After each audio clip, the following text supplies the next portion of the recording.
Support for this episode is provided by Pennsylvania College of Art and Design and listeners like you.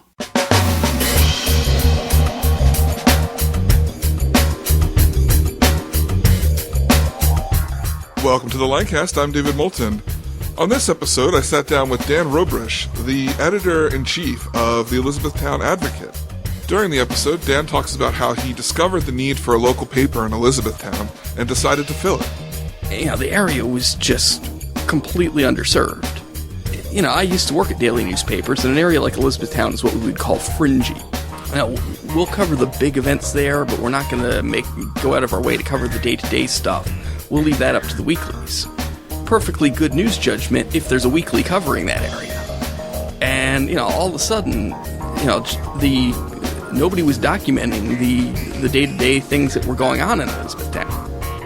Later, we learn a little bit about Dan's journey through journalism and how it's brought him to where he is today.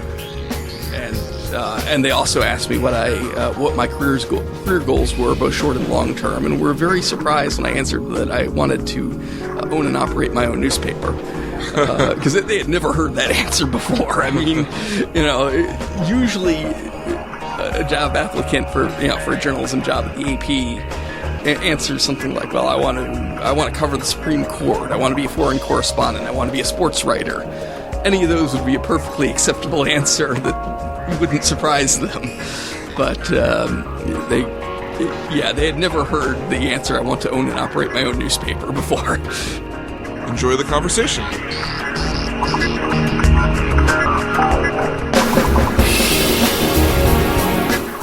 Well, Dan, welcome to the show. Glad to be here. You started and continue to run the Elizabethtown paper, the weekly paper. That's right. Would you mind telling us a little bit about how you got that started? What was your inspiration? Well, I had long been interested in owning and operating my own newspaper, and I was working at the Associated Press in Philadelphia. And I was reading about, during the bankruptcy of Journal-Register Company, all these towns that were losing papers. And it didn't really occur to me to, I guess I thought about maybe trying to buy one of the papers that they said they would shut down if they couldn't find buyers, but I figured somebody with a lot of money and business experience would come in and do that. And then when they actually shut down the papers in Elizabethtown and several other towns, I figured, well, surely somebody with a lot of money and business experience is going to come in and fill this vacuum, because Elizabethtown is a town of 12,000 people. And, I'm rounding off the nearest thousand, but about 12,000 people within the borough limits, and, plus the people in the surrounding areas. And all they were served by is some attempts to do some online journalism, and by a giveaway weekly that makes no attempt to cover local government at all. And the area was just completely underserved. And Lancaster newspapers usually do a pretty good job of what they do. But I used to work at daily newspapers, and an area like Elizabethtown is what we would call fringy. Now, we'll cover the big events there, but we're not going to go out of our way to cover the day-to-day stuff. We'll leave that up to the weeklies. Perfectly good news judgment if there's a weekly covering that area. And, all of a sudden, nobody was documenting the day-to-day things that were going on in Elizabethtown. Particularly with local government. I mean, there would always be somebody covering the high school football game. Lancaster newspapers would cover that. But explaining what's happening locally just wasn't going on. And, democracy can't work if you don't have somebody explaining what local government's doing. Mm-hmm. So, there was obviously a need for this. And the market was big enough to support a weekly. So what you should have is somebody with a lot of money and a lot of business experience coming in to do it. Well, when that didn't happen, I made an appointment with the then director of the Chamber of Commerce, and pretty much just got the response, please come out here and do this. This town needs you. And there were several other towns that were that had lost papers in that. One was Columbia, where some people with money and business experience came in and started a paper that lasted about 9 months, the Columbia Register. And so I wasn't going to go there because there was already somebody doing it. But Elizabethtown seemed like it had several things going for it that other towns didn't. The college, which is both a major employer that's pretty much recession-proof and also a good source of interns. And then there were two other big employers that are pretty much recession-proof, namely M&M Mars. Mass-produced candy tends to sell better during hard times. This is one of these odd things that, although Mars is privately held and doesn't disclose sales figures, Hershey's and some of the publicly traded ones, Cadbury, Schweppes, tend to do better during hard times because, if during good times you bought a $5 coffee drink at a fancy coffee house, well, you can't afford to do that now, so you get a regular cup of coffee in the Three Musketeers bar. Mm-hmm. So, and the other major employer is Masonic Village, which is this very large retirement community just outside the borough limits. Elder care services, the demand remains steady during hard times. So, with these three big employers, and also Amtrak service, because I didn't have a car, so getting out to the town became a lot easier that way. And most of my friends from Philadelphia don't have cars, so it made it so that they'd be more likely to be able to visit me. So that's why I picked Elizabethtown over the other places where I could have chosen to do this. Now, are you from the area at all? Not at all. You just saw a need and you came to fill it. I saw the I saw a need and I saw a place where I could ply my trade, and I was a complete stranger in Elizabethtown when I stepped off the train on the Friday before Labor Day of 2009. And I had checked out the town online, and I just figured I would come to the town and walk around and see what I see. Now, with these kind of smaller town papers, are they very targeted to an area? Did you, when you first arrived, I'm sure you had an overabundance of stories to write. Did you reach a point where your enthusiasm and maybe the influx of stories kind of not necessarily died down, but plateaued, and you might have felt a little bit like, is this the right thing I'm doing? Well, I mean, there are definitely times when when my enthusiasm is higher and lower. I mean, just recently I had the flu for a while, and I am the entire staff of the paper, so. I was putting it out pretty badly impaired, but I still got it out every week. There are times when my enthusiasm wanes, certainly. How about the reception? When you came into the town, you heard from the professional side that this is what they wanted, but how did the public respond to the perception of a new paper? I've gotten some very good responses. I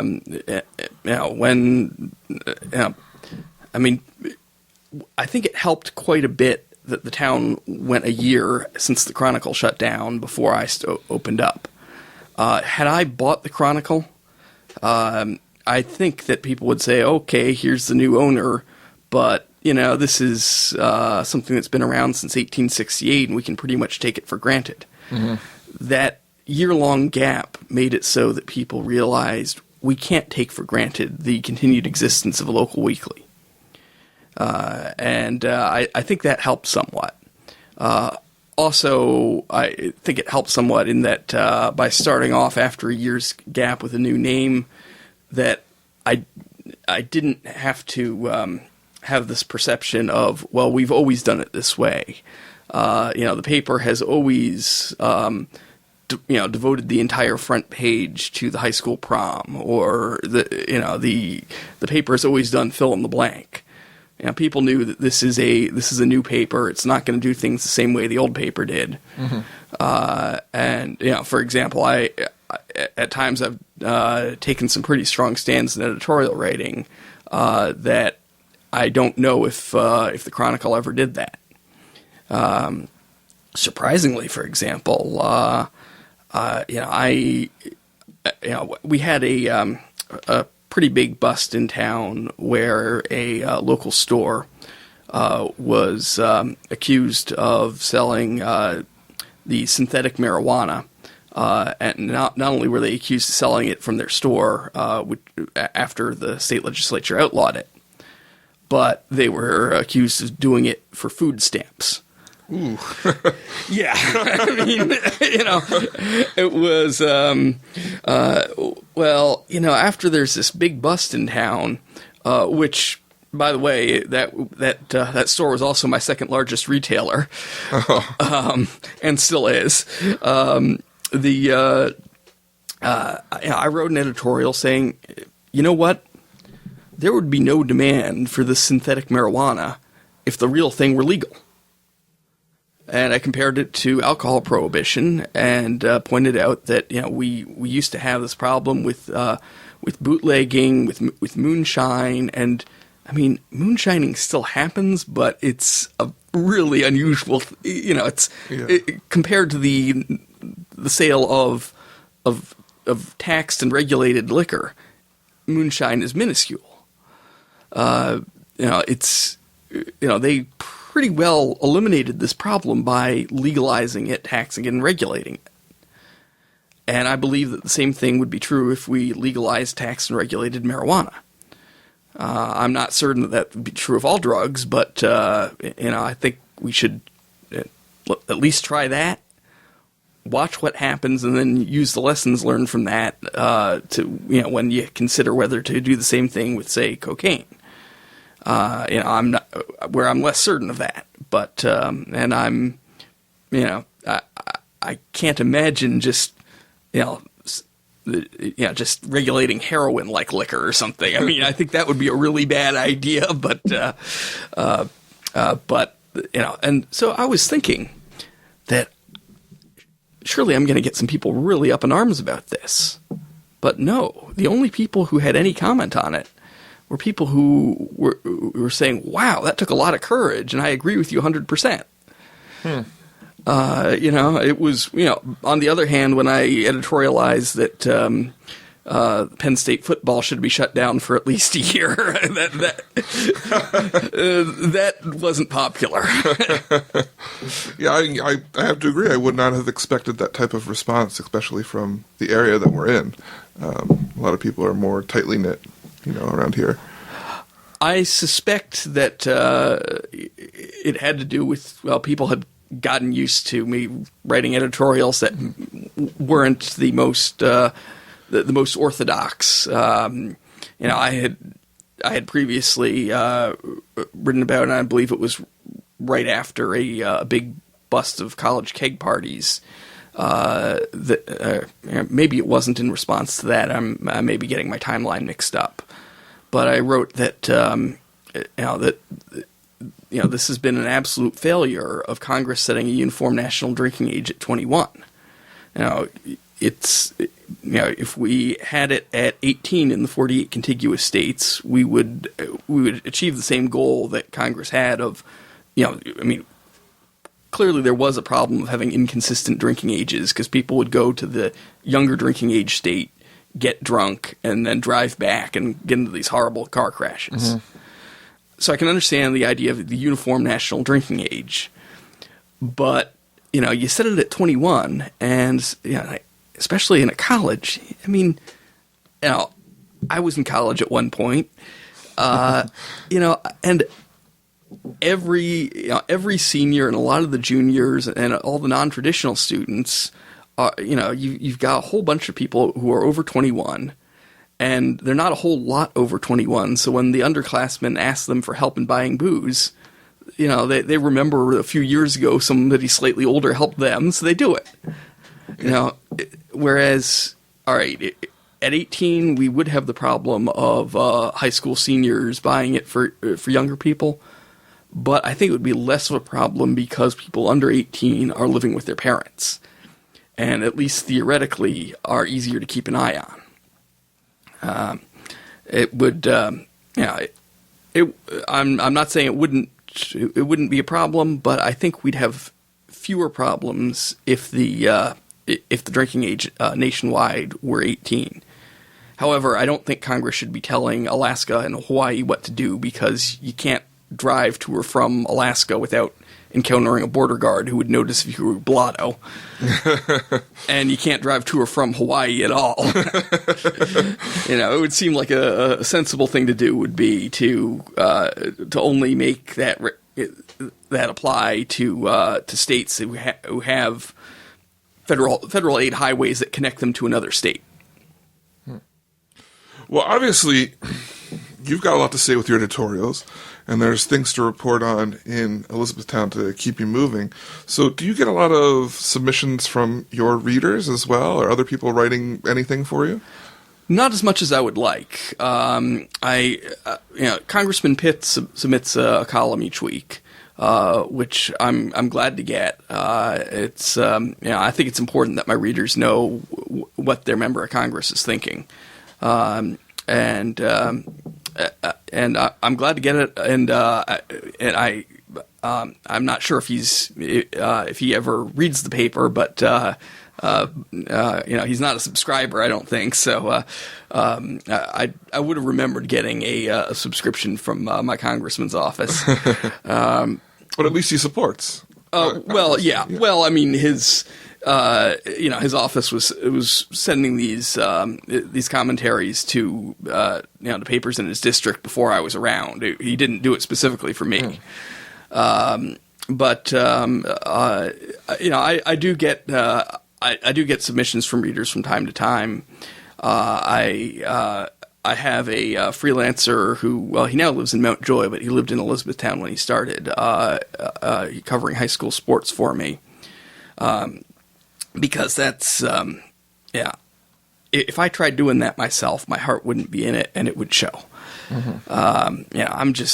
I'm not a sports guy.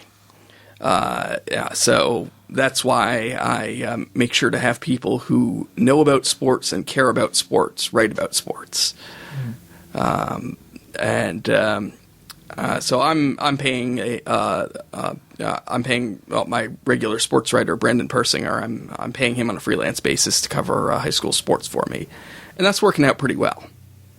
So you've been in business now for 3 years? 4 years? 2.5 years. My first issue was February 4th, 2010. Okay. And what is the biggest lesson that you've learned over this time? Be sure that you have every personal finance thing in order before you start a business. When I first came to town, people were just saying, "When's the first issue coming? When's the first issue coming?" Yeah. And they were so eager to see that first issue. And what I should have done is made sure that my condo in Philadelphia was rented out, or sold before putting out that first issue. Because then everything just got, everything just piled up, and I wasn't taken care of. I wasn't able to put the time into renting out that condo. And then eventually I just sold the thing, a few months ago. Which is great because I made a significant profit off of that. Enough so that I'm about to buy a house in Elizabethtown, and I'm paying cash for it. Oh, congratulations! Thank you. Yeah, and the great thing about this is it's I'm going to live downstairs and I have a tenant upstairs. Oh, so it's going to be a source of income for me, which I need. The paper isn't quite profitable yet. It's Yeah. as these kind of things can go. Yeah. It probably would be if I had a lot of business experience and, if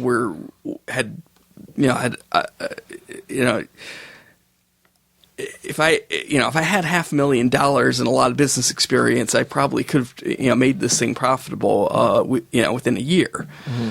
But, I didn't, and I've been learning as I go. Well, this has been very interesting, but we need to take a break, and when we come back, we're going to have some more with Dan.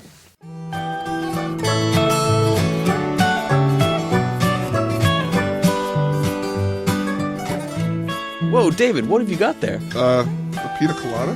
No, not the drink. Oh, this. Yeah, I've been meaning to tell you about this. We just got our shipment of 3x10 bumper stickers in. Oh, sweet. Now I can put one on my car and pick up chicks.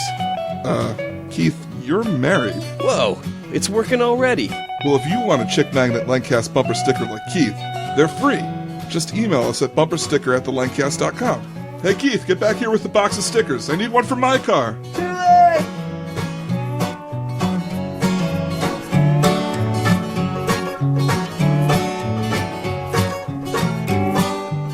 Welcome back to the Lancast. We're sitting in with Dan Robrish, and we're talking about the Elizabethtown Advocate. And right now we're actually going to take some time and focus a little bit more on Dan. Dan, you have had a career in journalism before you decided to move to Elizabethtown and start up the Advocate. How did you get into it? I mean, a lot of people, they focus on it in high school and they kind of, they get to college and then their dreams change. Well, I did not work for my high school paper. I didn't really do much of any extracurricular activities in high school. I think it was pretty much saw this as something to be endured until I got that sheepskin, which would allow me to get on with real life. So I took a journalism class almost on a lark at Los Angeles City College, and I realized, wow, this is one of the few occupations where the ability to remember all sorts of what would otherwise be utterly useless trivia is really valuable. There aren't many occupations where that's helpful. I mean, among other things, but that was one of the reasons I thought would be a good occupation for me. And after a while there, I realized, working at the student paper there and taking classes, I thought, you know what? I think I've kind of gotten all I'm going to get out of this. And I had read that it was easier to find work in the Midwest. Well, I had a sister in Minneapolis, and I just said, you know what? I'm leaving. And I went out there and just did whatever work I could find while trying to get a journalism job. This is a really bad idea. I had no degree, and my only experience was at a fortnightly college paper 1,000 miles away. Kids, don't try this at home. So eventually I decided that returning to college might not be such a bad idea. And I signed up for some extension classes at the University of Minnesota, and I applied for a job at the daily student newspaper there. Well, they hired me because they would hire people with no experience whatsoever, and the fact that I had already worked at a student newspaper showed that I had some experience, they hired me, and that was actually a paying job. There aren't very many student newspapers that pay a salary, but that was actually a paying job. And because I had already gotten accustomed to living on next to nothing, with temp agency work giving me, a day or two of work every week or so, it was, this was actually more money coming in consistently than I was used to. But after a couple of years of that, I concluded that, I'm kind of gotten about as much out of this as I'm going to. And so I, started applying for jobs. And did you finish your degree? I did not. Okay. and I started applying for jobs. And at the Ely Daily Times in Nevada, what happened there, fortunately, was a previous one of their reporters had been a college dropout, but had lied about having a degree. And after he left town and started his next job, he phoned his old boss to confess to having lied about this. So when I was applying, they said, well, that last dropout we hired worked out pretty well for us. Why don't we give this honest dropout a chance? So, they hired me, and I was the only reporter for a 5-day-a-week afternoon newspaper. And if that weren't challenging enough, within, I'm not sure how many months it was, probably about 3 months in, the editor went to the dentist, and I don't think the dentist did anything wrong. The dentists take procedures to prevent against infection, and they're not 100% effective. And normally, if you get an infection at the dentist, you would go to a physician who would say, this is an infection. We treat this with antibiotics. You go to 100 physicians, they would probably all say the same thing, though they might disagree about which antibiotic, but they'd all agree, we treat this with antibiotics. Well, he went to a doctor who had been practicing since before the discovery of penicillin. And this doctor would prescribe antibiotics if he had to, but only if he really had to. Oh, man. He preferred to go after it the old-fashioned way, which was to just take a scalpel and lance the infection. Which, it works. It's what they did before discovering penicillin. But it meant that my editor was laid up in the hospital for a week, recovering from the surgery, and then at home for another week recovering from the surgery. And step up. So suddenly I was doing his job as well for 2 weeks. The publisher considered bringing in somebody from another paper the same company owned in Las Vegas, but he decided to give me a chance and see what I could do, and was very surprised that I put the paper to bed on time every day. He was thrilled that I wasn't missing deadlines.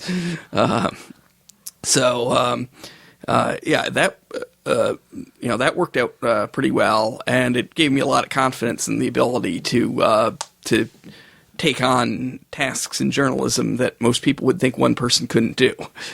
I can't imagine one person doing all the reporting for a 5-day-a-week afternoon paper. I mean, how many stories were you doing a day?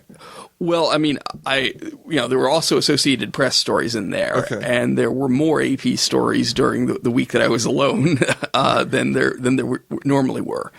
But yeah, I would,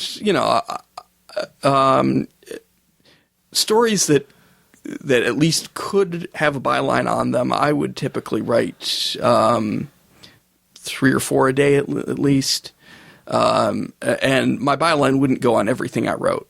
The editor decided that it would look ridiculous to have "by Dan Robrish" appear on every story on the front page, and frequently I had written every story on the front page, so there'd be a lot of stories that had no byline.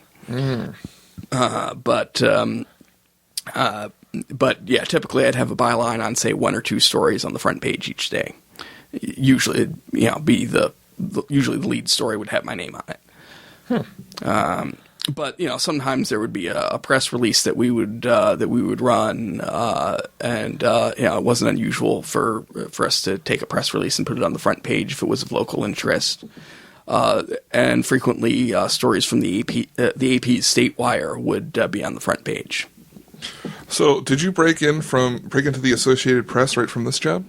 No. I then went to a larger paper in New Ulm, Minnesota, which is a town about the size of Elizabethtown, about 100 miles southwest of Minneapolis, where, interestingly enough, the editor had a hard and fast policy against hiring anybody without a bachelor's degree, but it didn't occur to him to ask me that question because I had already worked for a daily newspaper.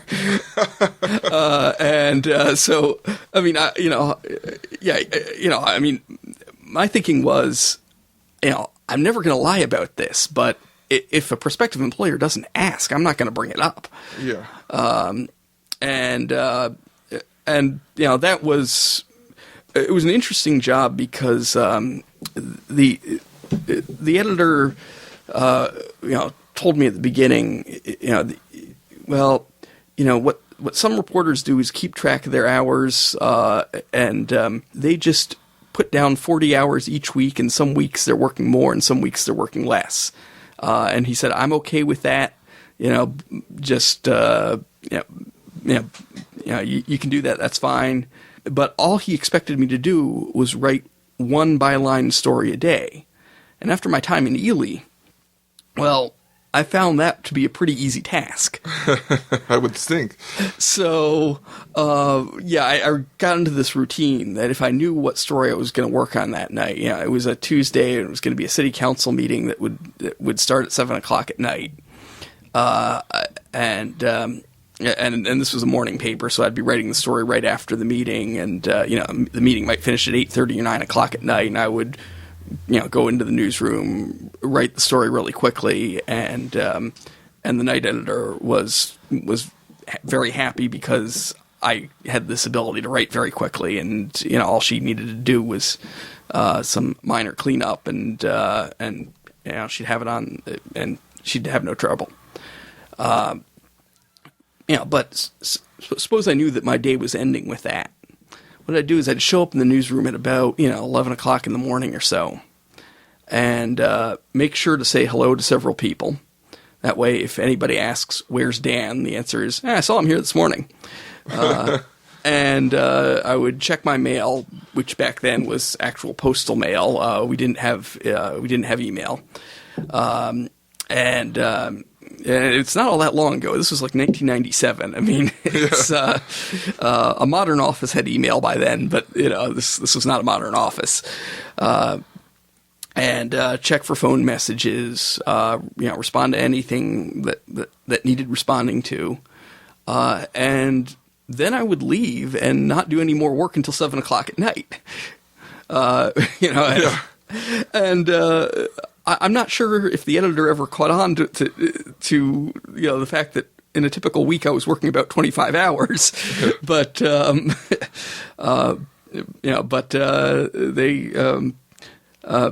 and there were weeks when I worked far more than 40 hours. I mean, there were weeks when there was a lot going on, when there was a major flood. There were plenty of weeks. There was a time when a kid accused of shooting and not fatally, but shooting and wounding a policeman was being held at our secure treatment center in New Ulm, and he broke out and managed to stay at large for 12 hours or so before finally getting caught. That was a big deal, and there were days when I worked very hard, but because they were pretty severely underpaying me, I figured I would, I wasn't going to, I wasn't going to work myself crazy if they were paying me that little. Yeah. And so from there, I moved on to the Mercury in Pottstown, Pennsylvania, where I was expected to write 2 stories every day, and they worked me pretty hard there. And then I learned that we were getting bought out, and I said to the person who had tipped me off to what had not yet been officially announced, "No, who's buying us out?" And she says, "Journal Register Company." And then I said, "Holy Moses!" Well, actually, I inserted an obscenity in the middle there, so I immediately began looking for another job, and I applied at the AP in Philadelphia, and there the first thing they immediately asked was a question that I should have answered in my cover letter. I shouldn't have sent in the resume like this. I said, "Well, we see that you worked at 2 papers for about a year each, and then your current paper for about 6 months. Why are you looking for another job so soon?" And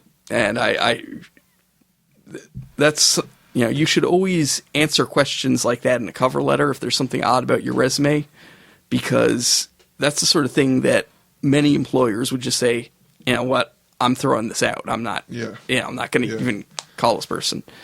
But fortunately, they gave me a phone interview, and they asked me that question, and I explained, we're getting bought out. I fear that I might be laid off by the new owners, and I don't want to sit around collecting unemployment. I want to work, and perfectly good answer, and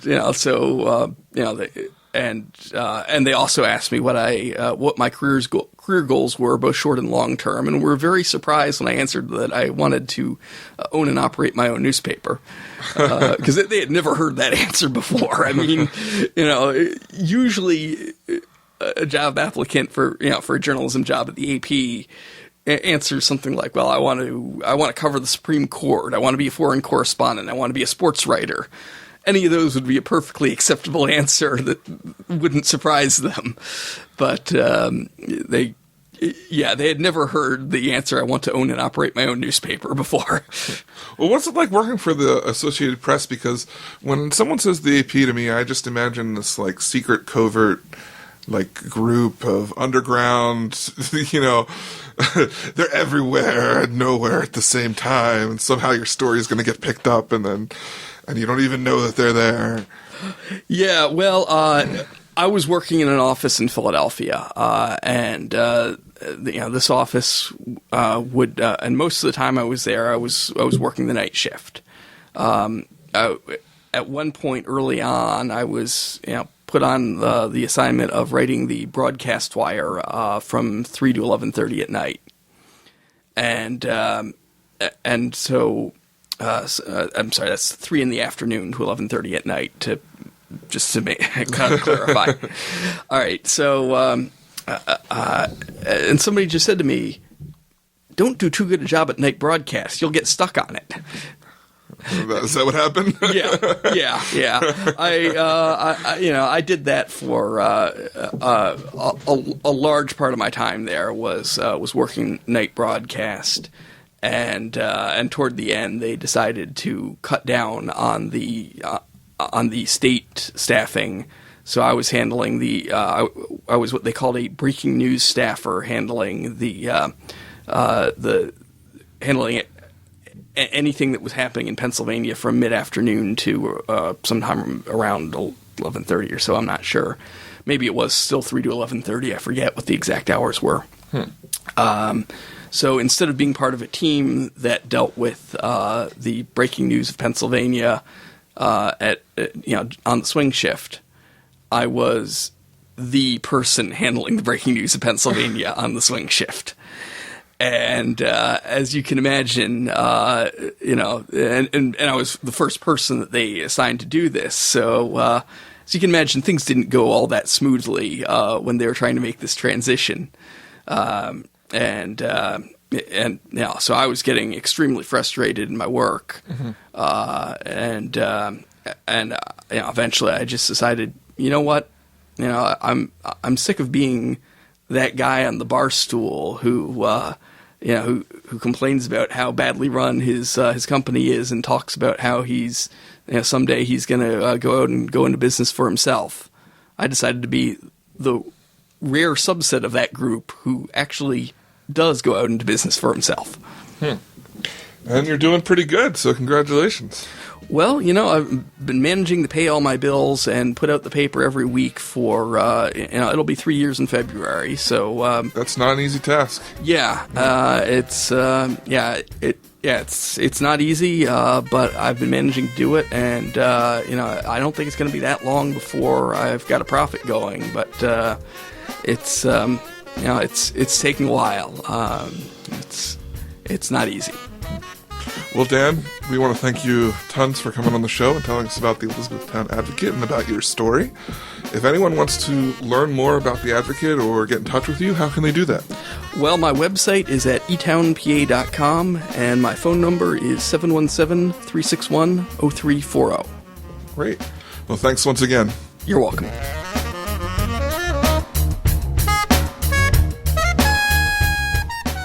We hope you've been enjoying the Lancast. This episode was produced by myself, David Moulton, with show notes by Keith and Lawrence Slesser. All pertinent links to this episode can be found in the show notes at thelancast.com. If you specifically liked this episode, we ask that you consider making a donation. Every little bit helps. Even $1 a show can keep us going. If you'd like to help support us, you can do so by going to thelancast.com/donate. And don't forget to subscribe in iTunes and tell a friend about the show. So, for the Lancast, I'm David Moulton, And I'm Keith Slesser. asking, are you in the cast?